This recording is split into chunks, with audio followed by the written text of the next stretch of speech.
जय गुरु जी संगत जी, वीडियो को लाइक कीजिए, चैनल को सब्सक्राइब कीजिए और बेल आइकन को प्रेस कर दीजिए ताकि आपको लेटेस्ट वीडियो की जानकारी अच्छे से मिल सके। ऐसी संगत जी, मैं गुरु जी के ध्यान में थी, दरबार में थी, और जब मुझे वापस कॉन्शियस आया तो मैंने देखा, मैंने किसी को गुरु जी के चरणों में बैठा हुआ देखा। और जब मैंने उन्हें देखा तो वो मुझे जानी पहचानी लग रही थी। और संगत जी फिर मैंने दोबारा देखा, तब समझ में आया कि अरे ये तो शर्मिला टैगोर आंटी बैठी है। अब संगत जी, जो मालिक का नूर है, उस नूर की चकाचौंध में जो मल्लिकाए हुस्न नीचे बैठी हुई थी, उसका रूप रंग कुछ दिखाई नहीं दे रहा था। मतलब संगत जी, गुरु जी के अंदर से, बॉडी में से इतनी डिवाइन लाइट निकलती थी, और खुशबू और फ्रेग्रेंस की कहानियां तो आप लोग सुनी चुके हैं। और संगत जी, जब गुरु जी ने समाधि ले ली, उसके बाद का जो टाइम था ना, वो पता नहीं गुरु जी महाराज ने ही हिम्मत दे के, सहारा दे के निकाला। संगत जी, समाधि के बाद मुझे बहुत टाइम लगा इस बात को एक्सेप्ट करने में कि अब मुझे प्रभु वैसे नहीं दिखेंगे। संगत जी, मैं समाधि के अंदर नहीं जाती थी।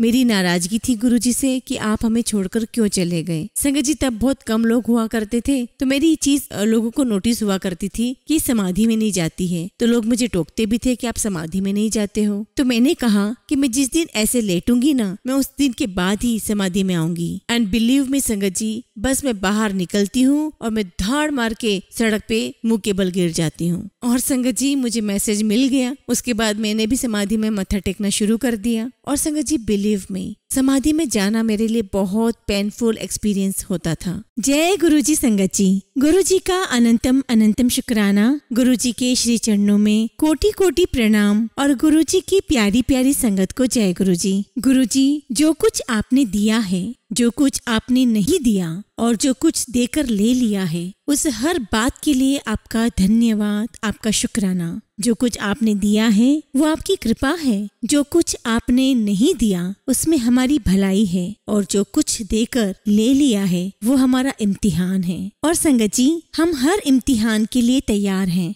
है ना? क्योंकि हमें गुरु जी की नजर में पास होना है, क्योंकि हम सब गुरु जी को बहुत बहुत प्यार करते हैं। बस गुरु जी से यही अरदास है, कर दे शामिल हमें भी अपने उन बंदों में साहिब, जो सोते हैं तुम्हें याद करके और उठते हैं तेरा नाम लेकर। जी हाँ संगत जी, अब तो बस यही अरदास है गुरु जी से कि हमारी हर श्वास पर गुरु जी का नाम हो, हमारा दिन, हमारी रात, हमारी सुबह, शाम, दोपहर, हर पल में गुरु जी हो। और गुरु जी को याद करते हुए संगत जी, हम आज का सत्संग शुरू करते हैं। संगत जी, आज का सत्संग भी बहुत सुंदर है, बहुत खास है। गुरु जी की प्यारी और पुरानी संगत का सत्संग है। और संगत के जीवन में गुरु जी ने बहुत ब्लेसिंग्स दी हैं, बहुत कृपा की है, और उनकी जर्नी बहुत प्यारी है। और निश्चित तौर पर मुझे पूरा यकीन है कि सत्संग से आपके कई सारे सवालों के जवाब आपको मिलेंगे। संगत जी, आपसे रिक्वेस्ट है, आप गुरु जी का ध्यान करते हुए सत्संग को अंत तक सुने, पूरा सुने, पूरी श्रद्धा और भक्ति के साथ सुने।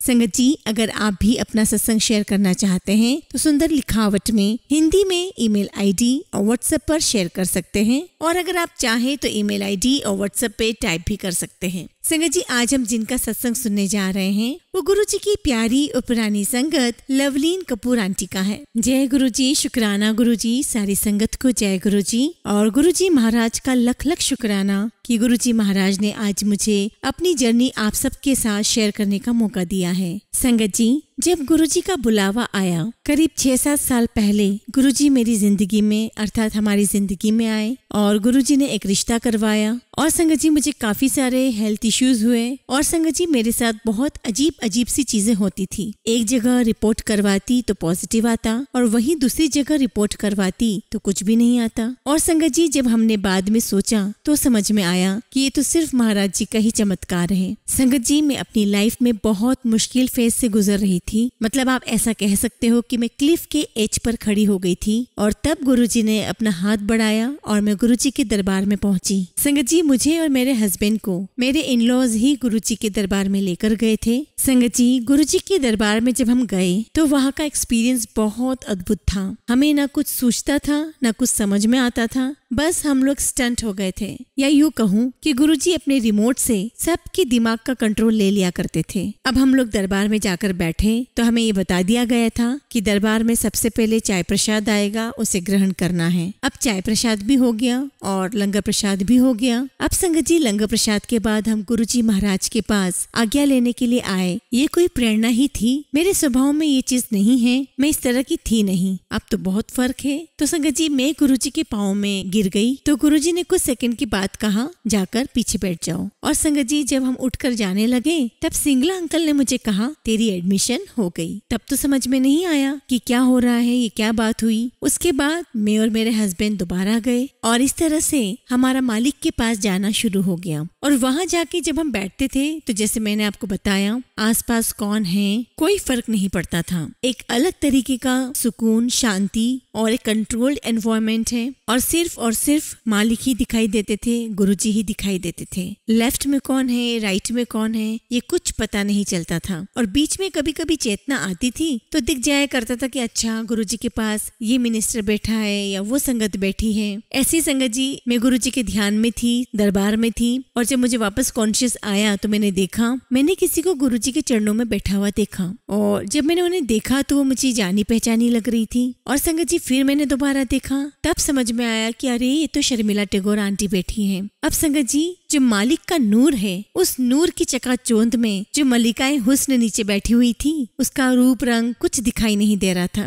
मतलब संगत जी गुरुजी के अंदर से, बॉडी में से इतनी डिवाइन लाइट निकलती थी। और खुशबू और फ्रेग्रेंस की कहानियां तो आप लोग सुन ही चुके हैं। उसके बाद गुरुजी ने मेरे साथ थोड़ी थोड़ी बातें की। एक बार गुरुजी मुझे शुरू में ही कहते हैं इथो देव, लेकिन संगत जी मुझे समझ में नहीं आया। वैसे हम मीरा बाग में रहते हैं, हम पहले ही बता चुके थे गुरुजी को। फिर गुरुजी ने मेरे पापा का नाम पूछा तो मैंने कहा गुरुजी MM मेहता। और संगत जी गुरुजी इमीडिएटली रिस्पॉन्ड करते हैं मदन मोहन मेहता। अब मुझे समझ ही ना आए कि क्या हो रहा है। उसके बाद गुरुजी मुझे कहते हैं एथो भी नहीं लगती। फिर भी मुझे समझ नहीं आया तो मैंने मम्मी से पूछा कि मम्मी पीछे से आप लोग कहाँ से हो, गुरुजी इस बारे में पूछ रहे हैं। तो मुझे पता चला कि मेरे नानकी और दादके दोनों ही रजवाड़ों से थे। और मम्मी ने जो भी शहरों के नाम बताए वो मैंने गुरुजी को जाके बता दिए। और जब मैंने गुरुजी को शहरों के नाम बताए तो गुरुजी मुझे कहते हैं नो। तो गुरुजी मुझे कहते हैं कि ये मेरा प्रश्न नहीं था, कि ये क्या मुझे बता रही है। और संगत जी मेरी समझ की कमी का मिसाल देखो, मैं तब भी गुरुजी को बता रही हूँ कि ये मेरे शहर थे, मेरे दादके नानके के शहर थे।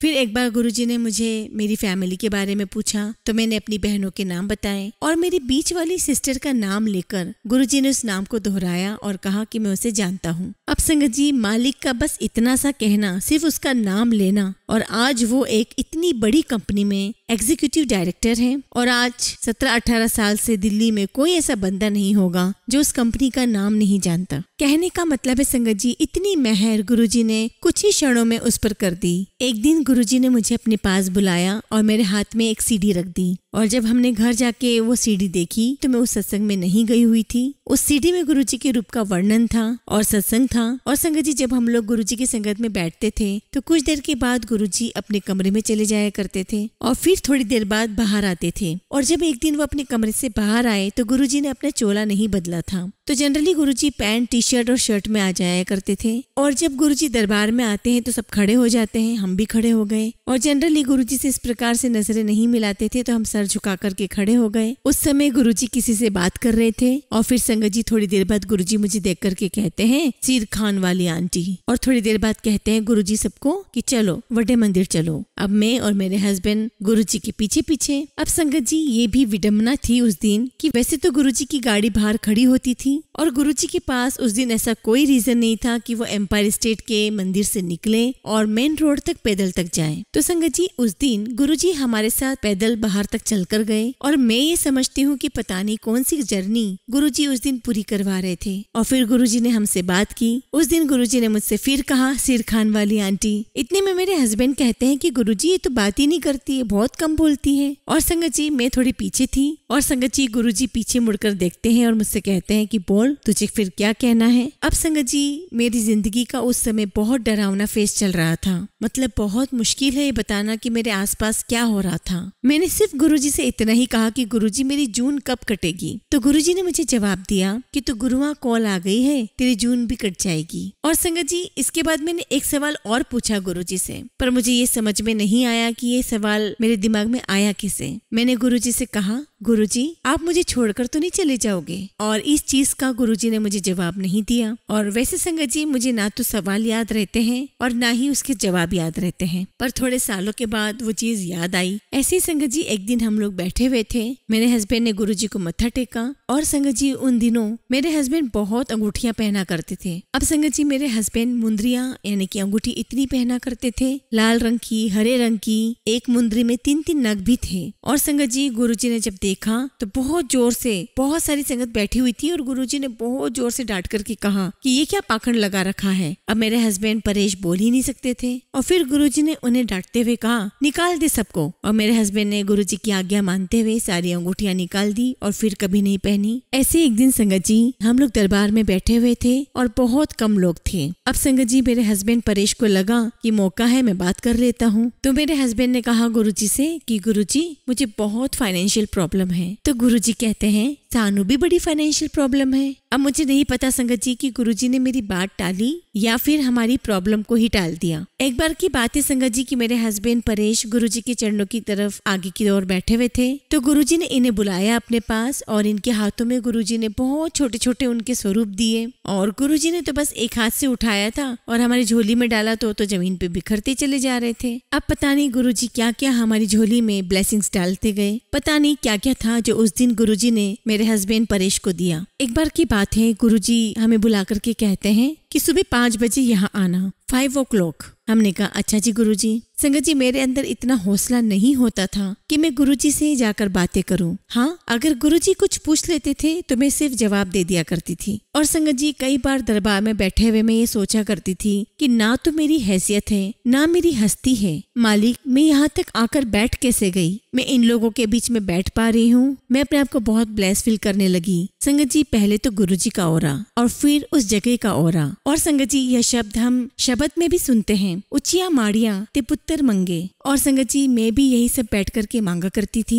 और ये सब हो गया। इतना दिया मालिक ने कि अलमारियों के दरवाजे भी बंद नहीं हो पाते थे। अच्छा जिस दिन गुरुजी ने कहा ना कि सुबह 5 बजे आना, तो मैंने संगत से पूछा कि भाई ये क्या करना है। तो संगत ने कहा कि भाई आपको सुबह 5 बजे यहाँ आना है। अब संगत जी मैं और मेरे हस्बैंड सुबह सुबह वहाँ पहुँच गए। तब संगत जी गुरुजी ने ना सबको गाड़ियाँ अलॉट कर रखी थी कि तुम्हें इसके साथ जाना है, तुम्हें उसके साथ जाना है। और सुबह सुबह गुरुजी यही कर रहे थे, हम सब देख रहे थे और हमें भी किसी के साथ बिठाया गया और पूरा काफिला चल पड़ा। और उस दिन हम जा रहे थे बद्दी में डेंटल कॉलेज की इनॉग्रेशन में। और उस दिन भी बहुत अजीबी लीला दिखाई मालिक ने। पहले जाते हुए रास्ता कुछ और ले लिया, फिर हम लोग वापस मुड़े, फिर रेल रोड वाले रास्ते पर आए। फिर जब हम आगे बढ़े तो सारा काफिला एक जगह पे रुका और वहाँ पर हम सब ने आलू बड़े खाए। और गुरुजी पास में खड़े होकर के देख रहे हैं कि सबको लंगर मिल रहा है या नहीं। और फिर उसके बाद सब लोग गाड़ियों में बैठे, फिर चल पड़े और हम लोग बद्दी पहुँच गए। वहाँ पहुँचे तो मालिक के लिए जो आसन बना हुआ था गुरुजी वहाँ जाकर के बैठ गए। और थोड़ी देर बाद अनाउंसमेंट हुई कि दिल्ली की संगत लंगर करने चले। तो भाई हम लोग दिल्ली की संगत चल दिए लंगर करने के लिए VIP की तरफ। संगत जी मैंने वहाँ पर देखा कि उस डेंटल कॉलेज के कुछ बच्चे मालिक के हाथ धुलाने के लिए एक बर्तन लेकर आए और गुरुजी ने उसमें हाथ धोए और मैंने देखा कि उस पानी को उन बच्चों ने पी लिया। और ये पहली बार था संगत जी जब मैंने इस तरीके से प्रभु की इबादत होते हुए देखी। अब संगत जी हमारे लिए तो गुरुजी थे, जैसे कृष्ण जी के साथ बचपन में ग्वाले गोपियां खेला करते थे। उन्हें नहीं पता था कि ईश्वर है और हमारी बुद्धि भी बस इतनी ही थी। खैर लंगर हुआ, उसके बाद अनाउंसमेंट हुई कि वापस चलना है। फिर हम लोग वापस गए। फिर रास्ते में हम एक अंकल के घर रुके और जिन अंकल के घर पे हम रुके थे वहाँ पर उन अंकल ने अपना सत्संग किया। फिर चाय प्रसाद और पकोड़ा प्रसाद हमें मिला और फिर दोबारा वहाँ से काफिला चल पड़ा। संगत जी वो टाइम हमारे लिए बहुत डिवाइन था, बहुत मैजिकल था। फिर जब हमारा काफिला आगे बढ़ा तो थोड़ी दूर जाकर के और रुक गया। फिर हम लोगों ने आहूजा नंबर 1 जो ढाबा था वहाँ पर हमने लंगर किया और गुरुजी बाहर खड़े होकर के देख रहे हैं कि हाँ सब लोग एक एक जना आ रहा है, गाड़ी में से उतर रहा है, लंगर के ले जा रहा है। और जब हम लोग लंगर करके उठे तो गुरुजी वहाँ बाहर एंट्रेंस पे ही खड़े थे और अपनी नजरों से देख रहे थे, ऑब्जर्व कर रहे थे कि सारे बराबर जा रहे हैं नहीं जा रहे हैं, लंगर हुआ नहीं हुआ। गुरुजी ने मुझसे फिर पूछा किधर नाल जाओगे, तो मैंने कहा कि गुरुजी इनके साथ। तो गुरुजी कहते हाँ ठीक है। और संगत जी हम लोग फिर एम्पायर स्टेट पहुंचे और गुरुजी बाहर खड़े हैं और ऐसा लग रहा है जैसे कि वो हमारी गिनती कर रहे हों। और वहाँ से फिर हमें आज्ञा मिलती है और हम लोग सब अपने अपने घर चले जाते हैं। संगत जी सच कहूँ तो हम कोई इनॉग्रेशन पर नहीं गए थे, पता नहीं कौन से दर्शन करने गए थे हम प्रभु के। संगत जी थोड़े टाइम बाद ऐसा रहा कि गुरुजी ने मुझे और मेरे हस्बैंड को एम्पायर स्टेट में आप लोगों ने देखा होगा 2 लाल रंग के यंत्र लगे हुए हैं हमें उनके आगे बिठा जाते थे और फिर वहाँ से सैर करने निकल जाना और फिर उसके बाद घंटे 1.5 घंटे बाद लौट कर आना, फिर से लंगर होना, फिर से कड़ा प्रसाद होना। और कड़ा प्रसाद तो प्लेट में होता और कड़ा प्रसाद के चारों तरफ 1-1 इंच की घी की लेयर होती थी। तो जो नामी लोग हैं वो कहते थे गुरुजी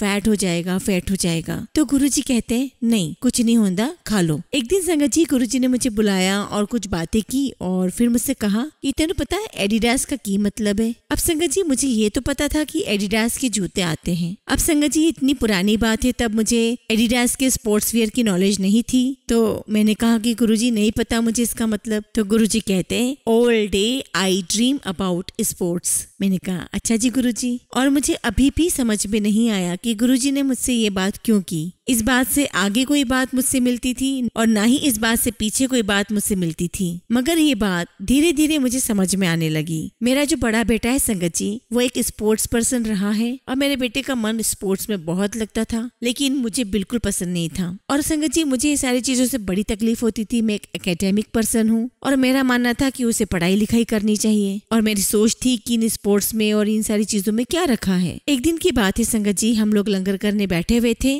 और हमारे आगे कोई भी नहीं था और मैंने अपने बेटे को टच किया और कहा कि गुरुजी बैठे हैं, आप मालिक के पैर छू कर आओ। अब मेरा बेटा गुरुजी के पास गया, उसने प्रणाम किया। अब मैं सामने खड़ी हूँ, मेरी आंखें बंद है और मेरा सिर झुका हुआ है, क्योंकि संगत जी प्रभु के आगे आप ऐसे ही खड़े हो सकते हो। जिस प्रकार से आप सूरज की रोशनी आंखें खोलकर नहीं देख सकते, उसी प्रकार आप गुरुजी के इस रूप को, गुरुजी के इस ऑरा को नहीं देख सकते थे। और जैसे ही मेरी आंख खुली तो मैंने गुरुजी को, मेरे बेटे को थम्स अप दिखाते हुए देखा और मैंने सोचा कि मैं इसके स्पोर्ट्स को लेकर इतने सवाल करती हूँ, शायद मालिक ने इस बात का जवाब दिया है। और तब मैं समझ गई संगत जी कि मुझे अब इस चीज पर और ऑब्जेक्शन नहीं करनी है। जो ये बच्चा करना चाह रहा है मुझे करने देना चाहिए। और मैंने सोच लिया था कि मैं कुछ सालों के बाद पूछूंगी बेटा कि क्या था। तो उसने बाद में जाकर के मुझे बताया कि मम्मा मैंने गुरुजी से पूछा था कि मैं जो भी आपसे बातें करता हूँ क्या वो आपको सुनाई देती है। गुरुजी ने मुझे इस बात का जवाब दिया था। अब इसके स्पोर्ट्स के बाद ये लड़का कहाँ पहुँचेगा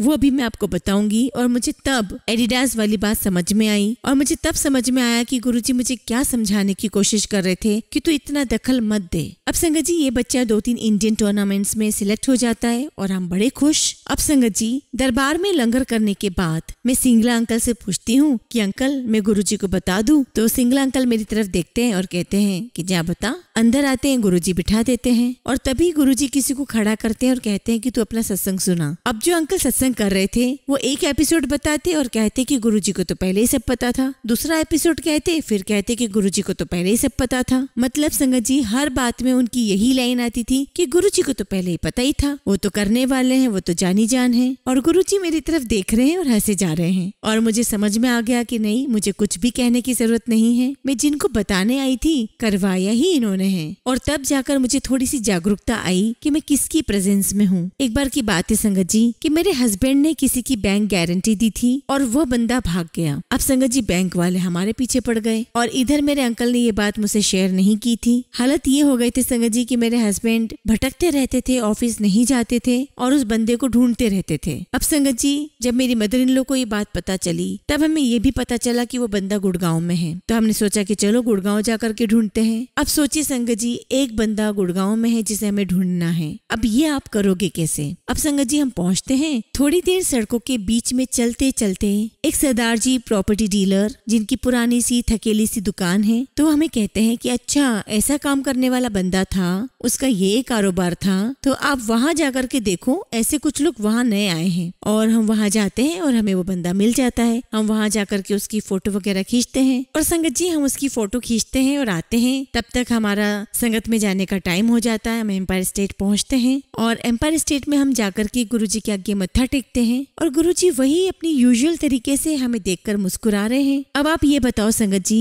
कि ये रास्ता दिखाने वाले और बुद्धि में आकर के बैठने वाले तो सिर्फ प्रभु ही थे। और संगत जी फिर वो मैटर थोड़े सालों के बाद सुलझ गया। एक बार की बात है संगत जी, मैं कार ड्राइव कर रही थी और अपने बच्चों के साथ किसी फंक्शन से लौट रही थी गुड़गांव से और संगत जी रास्ते में मुझे एम्पायर स्टेट के सामने से निकलना था। अब संगत जी जैसे ही एम्पायर स्टेट के पास वाला मोड़ आया, अपने आप मेरी गाड़ी राइट की ओर मुड़ गई और संगत जी पार्किंग में जाकर हम खड़े हो गए। और संगत जी आपने सुना होगा कि गुरुजी पता भी नहीं चलता था कि कैसे गाड़ी बिना पेट्रोल के चला दिया करते थे। मेरे साथ भी कुछ ऐसा ही एक्सपीरियंस हुआ। अब संगत जी गाड़ी रुक गई, गाड़ी से हम उतरे ना और 11 के बाद का टाइम था रात का। अब संगत जी मैं और बच्चे गाड़ी से उतरते हैं और छोटे मंदिर की तरफ जाते हैं। अब संगत जी मंदिर जाकर के हम गेट पर खड़े हो जाते हैं और मेरी हिम्मत नहीं हो रही कि मैं अंदर चली जाऊं, क्योंकि बहुत लेट हो गए थे, बहुत रात हो गई थी। इतने में संगत जी जोशी अंकल मुझे सामने से देखते हैं और वो देखते हैं मुझे कि इसका तो मैं कुछ भी नहीं कर सकता, और मैं बाहर से इशारा कर रही हूँ और पूछ रही हूँ कि मैं अंदर आ जाऊं। और उस समय संगत जी 10-15 लोग थे और सब मुझे देख रहे थे। और मुझे याद है कि उस समय फोर्सफुल वाली आंटी गुरुजी के साथ बैठकर कुछ बात कर रही थी। खैर मैं अंदर आ गई और किचन के वहाँ जाकर के मैं चुप करके मैं और बच्चे वहाँ जाके बैठ गए। मुझे गुरुजी दिखाई दे रहे हैं और गुरुजी मुझे देख रहे हैं, लेकिन मेरी इतनी हिम्मत नहीं पड़ रही थी कि मैं उन्हें जाकर के प्रणाम कर लूं। तो इतने में गुरुजी सुधा आंटी से पूछते हैं कि कौन है, तो सुधा आंटी कहती है कि मीरा बाग वाली। गुरुजी मुझे मीरा बाग वाली ही कहकर पुकारते थे। अब संगत जी सुधा आंटी ने जब बता ही दिया तो मैंने गुरुजी को जाकर के प्रणाम किया। मैं और बच्चे दोनों उठ करके गए। गुरुजी फर्श पर बैठे हुए, उनके पैर फैले हुए थे। हमने उनको जाकर के मत्था टेका, प्रणाम किया। और संगत जी अब हमारी और बैठने की हिम्मत नहीं हो रही थी, तो हम वहाँ से उठते हैं और बाहर जाने को होते हैं। और संगत जी गुरुजी अपनी जगह से ही आवाज देकर के पूछते हैं, कार्ड मिल गए तेनू? और एक अंकल भागे भागे आते हैं और मुझे कार्ड देते हैं। और संगत जी कार्ड के ऊपर मेरा नाम लिखा हुआ, लवलीन आंटी, और गुरुजी ने अपने हाथ से वो नाम लिखा था। और संगत जी मेरी तो खुशी का कोई ठिकाना ही नहीं कि गुरुजी ने अपने हाथों से मेरा नाम लिखा था। और उसके कई समय बाद मुझे पता चला संगत जी कि मैंने गाड़ी नहीं रोकी, मैं वहाँ नहीं गई, प्रभु मुझे बुला ही रहे थे, इसलिए मैं वहाँ पहुंची और ये कार्ड मुझे मिलना था।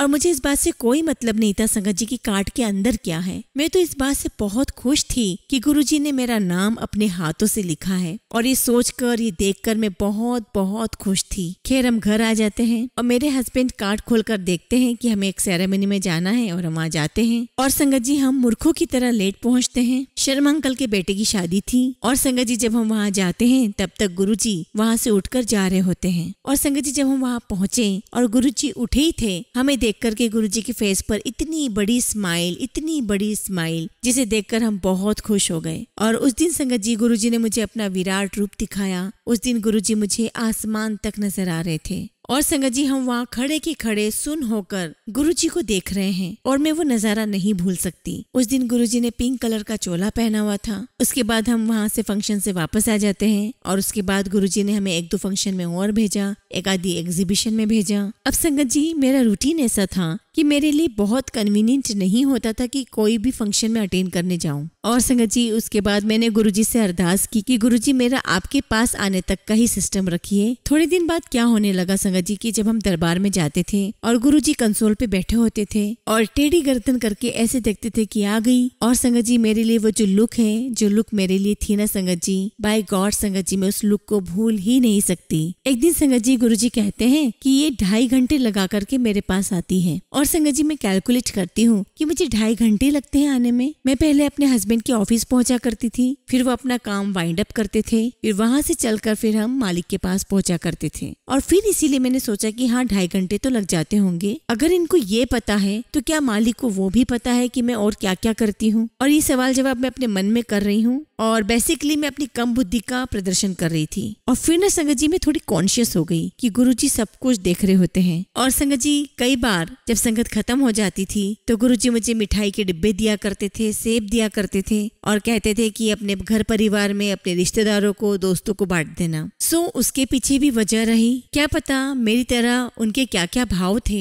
जो गुरुजी उनको क्योर कर रहे थे। एक बार संगत जी गुरुजी किसी से बात कर रहे थे और बात करते करते मेरी तरफ देखते हैं और कहते हैं कि दोनों मुंडे लाई। और संगत जी मैंने उनकी इस बात को पकड़ के रख लिया, और उनकी इस बात को संगत जी मैंने अपने जहन से जाने नहीं दिया, और मैंने बहुत बार उनकी इस बात का सहारा लिया। अब संगत जी कुछ अजीब सी चीजें हुई। एक बार गुरुजी की संगत हुई और उसमें हम भी बैठे हुए थे, और उस दिन ना संगत जी गुरुजी बहुत एजिटेटेड थे, और यहाँ तक कि गुरुजी ने माथा टेकने भी नहीं दिया और दूर से ही इशारा करके आगे बढ़ने के लिए कहा। और यहाँ तक कि जब मेरी बारी आई तो मैं भी वहाँ सामने ही खड़ी थी, 3-4 फुट की दूरी पर होंगी। तो गुरुजी ने मुझे नजरें उठा करके देखा, और जो देखा गुरुजी ने संगत जी, पता नहीं कितनी कितनी मेरे हाथों की, मेरी किस्मत की की लकीरें चेंज कर दी। उसके बाद फिर तो दर्शन उनके उस रूप में नहीं हुए। ऐसे एक बार संगत जी जब भी हम आज्ञा लिया करते थे गुरुजी से, तो एक दिन हम गुरुजी से आज्ञा ले रहे थे और मैंने अपना सिर गुरुजी के चरणों में रख दिया। एक्चुअली मैंने अपना सिर गुरुजी के चरणों के ऊपर रख दिया और जब मैंने सिर उठाया तो गुरुजी मेरी तरफ देख रहे थे और मुझे लगा कि कहीं ना कहीं तो गुरुजी ने मेरी किस्मत की लकीरें बदली हैं और गुरुजी ने कुछ न कुछ तो मेरी बुद्धि में ठीक किया है। और आज भी संगत जी जब बहुत मुश्किल का टाइम आता है तो मैं बस वही दिन याद करती हूँ जब मैंने गुरुजी के पांव पर अपना सिर रखा था और गुरुजी ने मुझे देखा। और संगत जी उस संगत की एक और बात थी। एक तो संगत जी शब्द इतने डरावने से चले थे, उसके बाद गुरुजी डांडी की बेटी को आशा को बुला करके कुछ कहते हैं। मैंने देखा लेकिन मैंने बाद में पूछा कि क्या कहा आशा को। उन्होंने कहा संतरी रखवाया है, बड़ा सोना लगता है। इसके बाद गुरुजी समाधि ले लेंगे और जब भी वो लाए जाएंगे तो वो सैफरन कलर के क्लॉथ्स में होंगे। अब संगत जी अब समाधि हुई, दोपहर का टाइम था और उस समय लिटरली ऐसा लग रहा था कि न सर पे छत है न पैरों के नीचे जमीन है। मंदिर में जाते थे, सुखमनी साहब का पाठ होता था, हम वहाँ जाकर के बैठते थे। मैं गुरुजी के स्वरूप को देखा करती थी। उसके बाद धीरे धीरे उस चीज की भी आदत पड़ी, मंदिर के सिस्टम और बदल गए और उस बीच में संगत जी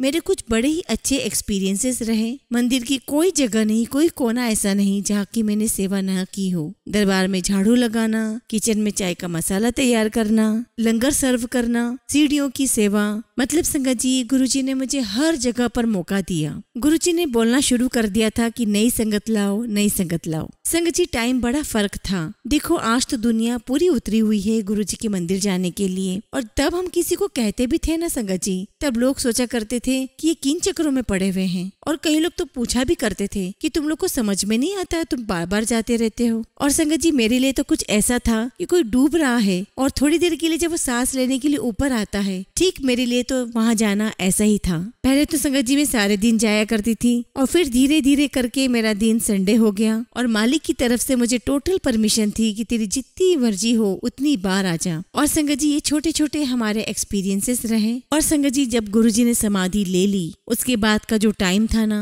वो पता नहीं गुरुजी महाराज ने ही हिम्मत दे के सहारा दे के निकाला। संगत जी समाधि के बाद मुझे बहुत टाइम लगा इस बात को एक्सेप्ट करने में कि अब मुझे प्रभु वैसे नहीं दिखेंगे। संगत जी मैं समाधि के अंदर नहीं जाती थी। मेरी नाराजगी थी गुरुजी से कि आप हमें छोड़कर क्यों चले गए। संगत जी तब बहुत कम लोग हुआ करते थे, तो मेरी ये चीज लोगों को नोटिस हुआ करती थी कि समाधि में नहीं जाती है, तो लोग मुझे टोकते भी थे कि आप समाधि में नहीं जाते हो। तो मैंने कहा कि मैं जिस दिन ऐसे लेटूंगी ना, मैं उस दिन के बाद ही समाधि में आऊंगी। एंड बिलीव मी संगत जी, बस मैं बाहर निकलती हूँ और मैं धाड़ मार के सड़क पे मुंह के बल गिर जाती हूँ। और संगत जी मुझे मैसेज मिल गया। उसके बाद मैंने भी समाधि में मत्था टेकना शुरू कर दिया। और संगत जी बिलीव मी, समाधि में जाना मेरे लिए बहुत पेनफुल एक्सपीरियंस होता था। एक बार की बात है संगत जी, मैंने गुरुजी को बताया कि गुरुजी मुझे अपने पापा की साइड से इतना इतना मिला है। और वहाँ सामने एक आंटी खड़ी थी, तो मैंने कहा कि गुरुजी वो जिससे बैंगल पहने हुए है ना, मुझे ऐसे बैंगल बनवाने हैं। मतलब सोचिए संगत जी मेरी मूर्खता की हद।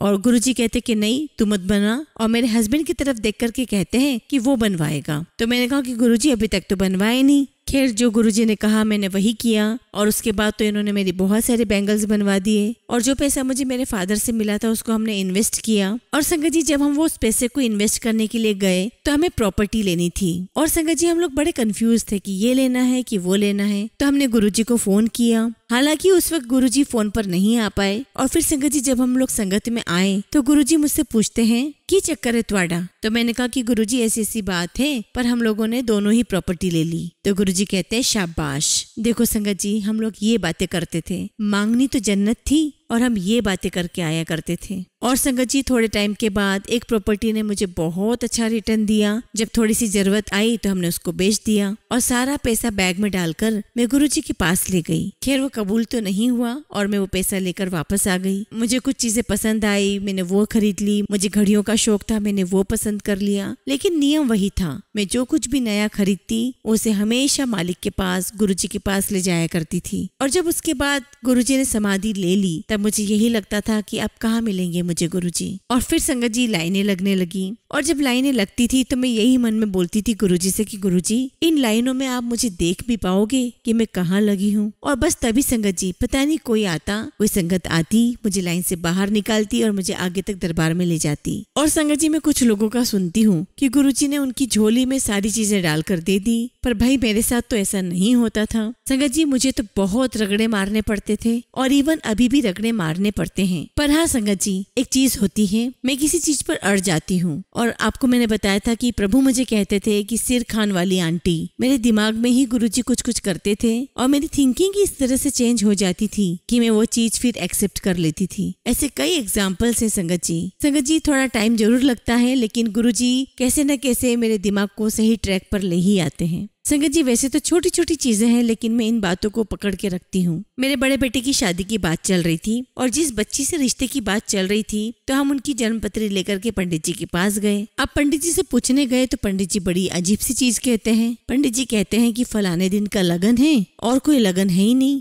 और इस घड़ी से इस घड़ी के बीच में ही लगन है, नहीं तो उसके बाद लगन आएंगे ही नहीं। तो मैंने कहा कि जरा देखना वो तारीख और दिन कौन सा पड़ता है, और वो दिन पड़ता था सेकंड सैटरडे और वो टाइम पड़ता था 7 to 9। और संगत जी हम लोग साथ साथ में सत्संग अपने घर में कर रहे थे, और हम सत्संग सैटरडे को ही करते थे, और उसका टाइमिंग 7 to 9 ही रहता था। और इतना बड़ा इशारा मैंने अपने हस्बैंड परिस से कहा कि इसके आगे तो सोचने की कोई जरूरत ही नहीं है। और बस मैं गाड़ी से उतरी ही नहीं, और हम सीधे मार्केट गए, हमने कुछ चीजें खरीदी, और शाम को हम लड़की वालों के घर पहुंच गए, और ऐसे रिश्ता पक्का हो गया। और ऐसे ही मेरे छोटे बेटे का एडमिशन ऑस्ट्रेलिया में हो गया। तो मैंने उससे कहा कि तेरा नाम टॉप मोस्ट यूनिवर्सिटी में आएगा तो ही मैं जाने दूंगी। उसका एडमिशन मेलबोर्न बिजनेस स्कूल में हो गया, मैंने तब भी नहीं जाने दिया। लेकिन संगत जी उसे बाहर जाने ही जाना था। और संगत जी अब मेरा बेटा वहीं पर है, और वो 43rd माले पे रहता है, और वहीं से प्रभु को सारे नजारे दिखाता है। उसने अपने साथ गुरुजी का स्वरूप भी रखा हुआ है। संगत जी उसकी गुरुजी से आस्था और कनेक्शन इस प्रकार से है कि जब भी सत्संग होता था ना तो बहुत पर्टिकुलर होता था चीजों के लिए। और संगत जी वो टाइम ऐसा था कि लोग कुछ भी बजा दिया करते थे सत्संग के दौरान। संगत जी जिनका दरबार है, अगर संगत जी आपको सीबीएसई का एग्जाम देना है तो किताबें तो एनसीईआरटी की पढ़नी पड़ेगी ना। जो मंदिर में शब्द चलते हैं, जिनका दरबार है वही शब्द चलाने चाहिए। और धीरे धीरे वो सिस्टम आ गया कि जो गुरुजी के यहाँ शब्द बजते हैं बस वही चलेंगे। ऐसी सारी चीजों में मेरा बेटा बहुत पर्टिकुलर रहता था, और सेवा भी बहुत करता है। गुरुजी बहुत बच्चों का ध्यान रख रहे हैं, और बच्चों की भी बहुत अटैचमेंट है गुरुजी के साथ। अब संगत जी मेरा जो छोटा बेटा है वो कॉम्पिटिटिव एग्जाम दे रहा था। इसके आईपी के एग्जाम्स हो गए थे, और उस कॉम्पिटिटिव एग्जाम का रिजल्ट आने वाला था, और आईआईटी का एग्जाम था। तो मैंने इससे कहा कि तू आईआईटी का एग्जाम दे ले, उसके बाद तू अपने कॉम्पिटिटिव एग्जाम का रिजल्ट देख लेना। और इस बीच में संगत जी हम शाम को थोड़ी देर के लिए फोन ऑन कर देते हैं। हमें नहीं पता था प्रभु हमें क्या हो गया था, और इसकी दोस्त का फोन आता है और वो बताता है कि तेरा सिलेक्शन हो गया है। और संगत जी हम लोग बहुत बहुत खुश होते हैं। संगत जी ऐसे ही मेरा बेटा बैठकर किसी और एग्जाम की तैयारी कर रहा था। बड़ा बेटा तैयारी कर रहा था और छोटे के एग्जाम हो चुके थे। तो संगत जी मंदिर आते हैं और गुफा के आगे आकर के बैठते हैं, और वो मंदिर का रेगुलर दिन नहीं था, परंतु वहाँ के माली मुझे जानते थे तो उन्होंने मुझे आने दिया। हम दरबार में जाके बैठते हैं, और पता नहीं कौन आता है और पोछे की बाल्टी वहाँ रखकर चला जाता है, और मेरा बड़ा बेटा पोछा लगाना शुरू कर देता है। और संगत जी ये चीज इतनी इतनी अजीब थी। एनीवे उसने सारी जगह पर पोछा लगाया, हमारे आगे फूल रख दिए जाते हैं, और हम फूल बीनते हैं, और मैं और मेरा छोटा बेटा मिलकर जगह पर फूल अरेंज करते हैं। संगत जी अगले दिन मेरे बड़े बेटे का, जिस ईयर मैंने बताया था ना कि मेरा बेटा इंडियन टीम में सिलेक्टेड था, उसके लिए कंपटीशन थोड़ा गंदा था, क्योंकि उसके बाद 11 कंट्रीज का टूर था, और दूसरी टीम के जो लोग थे वो इसे बहुत बुरी तरीके से इंजोर कर देते हैं। और संगत जी मुझे शाम को पता चलता है, और उसी शाम 13 अप्रैल को कोई फंक्शन था, और इतनी बड़ी इंजरी, इसका 2 घंटे ऑपरेशन होता रहता है। और संगत जी उसी दिन शाम को ये बच्चा उठकर मेरे साथ मंदिर जाता है, और मंदिर में मत्था टेक करके फिर ये रिकवर भी कर जाता है। पर संगत जी वो बहुत बहुत डरावना टाइम था मेरी जिंदगी का। और संगत जी मुझे आज भी याद है, तब तक मालिक समाधि ले चुके थे। मुझे आज भी याद है संगत जी कि मैं उस दिन कहीं जा रही थी, तो रेड लाइट पर संगत जी कोई अचानक एक सरदार जी भीख मांगने आया। नॉर्मली आप लोग नहीं देखेंगे सरदार लोगों को भीख मांगते हुए, क्योंकि संगत जी उनका चैरिटी सिस्टम बहुत अच्छे से ऑर्गेनाइज है। वो आया और हमने उसे कुछ दे दिया और मैं उसे देखती रही, लेकिन कुछ ही देर में वो मुझे नजर नहीं आया। हो सकता है कि उस दिन मेरे कुछ कर्म कटे और उस दिन के बाद से संगत जी मैंने नियम बना लिया कि अगर मेरे पास कोई भी कुछ मांगने आता है तो मैं उसे कुछ न कुछ दे देती हूँ, क्योंकि संगत जी मुझे मेरा कर्म करना है, लेने वाला क्या करता है उसका वो जाने। संगत जी मैं अपने बड़े बेटे की बात बताती हूँ। जब उसको इंजरी होती है और जब वो हॉस्पिटल में होता है और संगत जी ये ऑपरेशन थिएटर में होता है, मैं वहां नहीं पहुंच पाती हूँ क्योंकि ये लोग मुझे नहीं बताते हैं। और इसके फ्रेंड की मम्मी इसके साथ थी जब इसकी सर्जरी हो रही होती है। और संगत जी तब इसे विचार आता है कि मेरी माँ का क्या होगा अगर मुझे कुछ हो गया तो। और संगत जी उस दिन के बाद से इसकी ऐसी काया पलट होती है कि ये लड़का बहुत अच्छे से पढ़ना शुरू कर देता है। और क्या पढ़ता है संगत जी, सिर मुंडवा के घर बैठ जाता है। घर का माहौल ही अलग हो गया, यहाँ तक कि चप्पल भी खड़क नहीं सकती थी। और संगत जी इसने बहुत अच्छे से पढ़ा और इसने यूपीएससी क्लियर की और इसने यूपीएससी 3 बार क्लियर किया और आज ये एक बहुत बड़ा सीनियर गवर्नमेंट ऑफिसर है। मतलब ये देखिए संगत जी इतना बड़ा काया पलट। मैं इस बच्चे को पेपर देने के लिए मिन्नतें करती थी, मैं खाना नहीं खाती थी और मैं इसे बोला करती थी कि तू पेपर नहीं देने जाएगा तो मैं खाना नहीं खाऊंगी। मैं बहुत रोती थी संगत जी जब ये इंजीनियरिंग कर रहा था और ये तो गुरुजी ही इसकी बुद्धि में आए और इसका काया पलट हुआ। संगत जी 2007 की बात बताती हूँ। एक रात हमारे घर में बहुत बवंडर मचता है, बहुत कलेश होता है और हम 3-4 घंटे बाद सो जाते हैं तो इसको रात में गुरुजी सपने में आते हैं और ये मुझे अगले दिन बताता है कि मम्मा मुझे गुरुजी सपने में आए और वो बहुत नाराज हैं और कहता है कि गुरुजी मुझसे बहुत नाराज है, तू पढ़ता तो है नहीं, मैं तेरा क्या करूं। और दूसरी बात कहते हैं कि तू अपनी माँ का ध्यान रखी। और संगत जी सच मानिए मेरा बेटा बहुत ध्यान रखता है हम दोनों का।